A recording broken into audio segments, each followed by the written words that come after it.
जय जगन्नाथ बंधुगण। विवाह कार्ड पुअर नाम पूर्वर चिरंजीवी एवं झीर नाम पूर्वर आयुष्मती कहीं लिखा जाए आसतु जानिबा एही पौराणिक कहानी माध्यम। जड़े ब्राह्मण थिले, तांकर कौनसी संतान संतति नथिला। अनेक पूजा पाठ कले सुद्धा से विफल हेले। शेषरे से महामाया को तपस्या कले।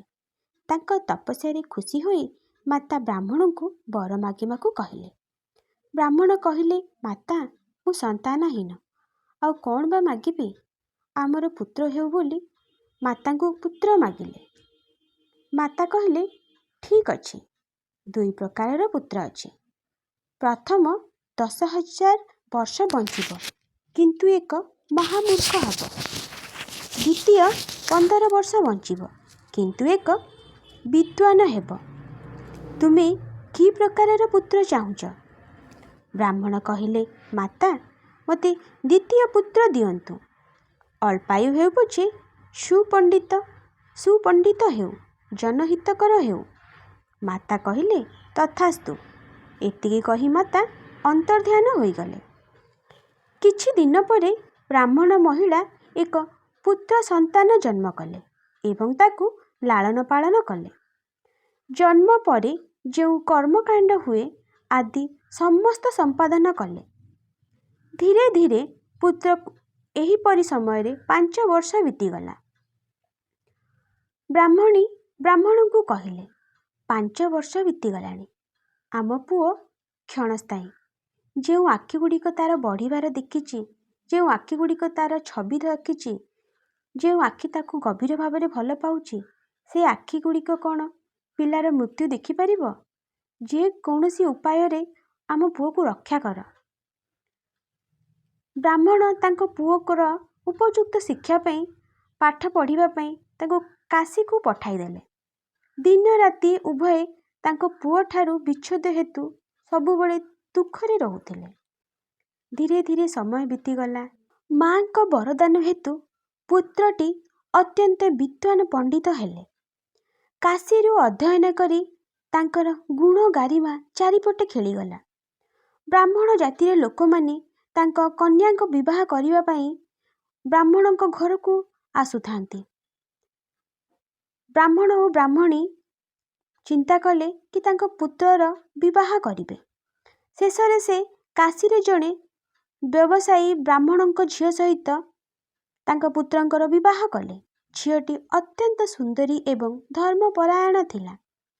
विवाह मध्य बड़ आडंबर रे कले। विवाह संपन्न हैला। सेमानंकर मिलनन राति थिला सेही पुत्रंकर मृत्युर राति। स्वामी स्त्री दुहे खट उपरे बसिथिले। जमराजा साप रूप बेश होई सेठाकू आसिले। सापटी तांको स्वामी को कामुड़ी देला। हठात तांको स्वामी अचेत होई सेठारे पड़ीगले। स्त्री लोकटी देखिले जे सापटी तांको स्वामी को कामुड़ी देला। से किछि न बुझी पारी साप को धरी एक कमंडल रे पुराई रखिले। एणे तेणे किछि न भाबी से महामाई को प्रार्थना कले और तांको स्वामी को पुनर्जीवित करिबा पई मां को प्रार्थना करिबा को लागिले। स्वामीर जीवन पई से एक अखंड दीप जालिले। एही भक्ति रे गोटिए मास बीतीगला। समस्त ब्रह्मांड पत्नी पतिव्रता रे भयभीत होइगला। जमराजा को कमंडल रु बंदी करा जायछि एवं जमंक राज्य रे समस्त कार्यकलाप स्थगित होइगला। चित्रगुप्त समेत समस्त देवता माने माता महामाई जगदम्बा को अनुरोध करी कहले, हे माता, आमे जमराजा को मुक्त करने को बहुत चेष्टा करिछु किंतु करि पारिलु नाही। हे जगदम्बा, एबे केवल तुमे ही जमराजा को मुक्ति करि पारिबो। तांको बिना समस्त कार्य स्थगित होई रहिछि। शेषरे माता जगदम्बा सेही स्थान उपस्थित होई कहले, हे झियो, तुमे जे साप को कमंडल रे बंदी कर रखिछ से स्वयं जमराज। तांको बिना जमराज्य रे जमपुर रे राजर समस्त कार्य बंद हो जाइछि। हे पुत्री, जमराज को मुक्ति कर। कन्या जनक कहले, माता, से सबु तो मु किछि जानिनी किंतु एतिके जानिछि ये सही साप जे मो स्वामी को कामुड़ीछि। मु नवविवाहिता, ସଂସାର ଗଢ଼ିବା ଆଗରୁ ହିଁ ମୋ ସଂସାର ଉଜୁଡ଼ିଯିବ। ମାତା କହିଲେ, ମୁଁ ତୁମକୁ ବରଦାନ ଦେଉଛି, ତୁମ ସ୍ୱାମୀ ଚିରଞ୍ଜୀବୀ ହେବ ଏବଂ ତୁମେ ଆୟୁଷ୍ମତୀ ହୋଇ ରହିବ। ମାତାଙ୍କ କଥା ମାନି ସେ କନ୍ୟା କମଣ୍ଡଳରୁ ସାପଟିକୁ ବାହାର କଲେ। କମଣ୍ଡଳରୁ ସାପଟି ବାହାରି ଯମରାଜାଙ୍କର ରୂପ ନେଲା।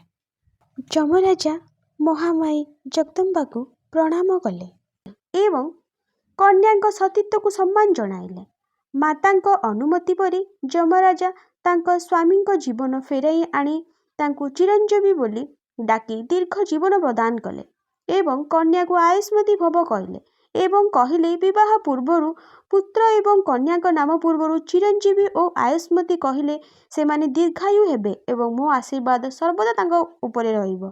ସେବେଠାରୁ ପୁଅର ନାମ ପୂର୍ବରୁ ଚିରଞ୍ଜୀବୀ ଏବଂ ଝିଅର ଆୟୁଷ୍ମତୀ ଲେଖିବାର ପରମ୍ପରା ପ୍ରଚଳିତ ହୋଇ ଆସିଛି।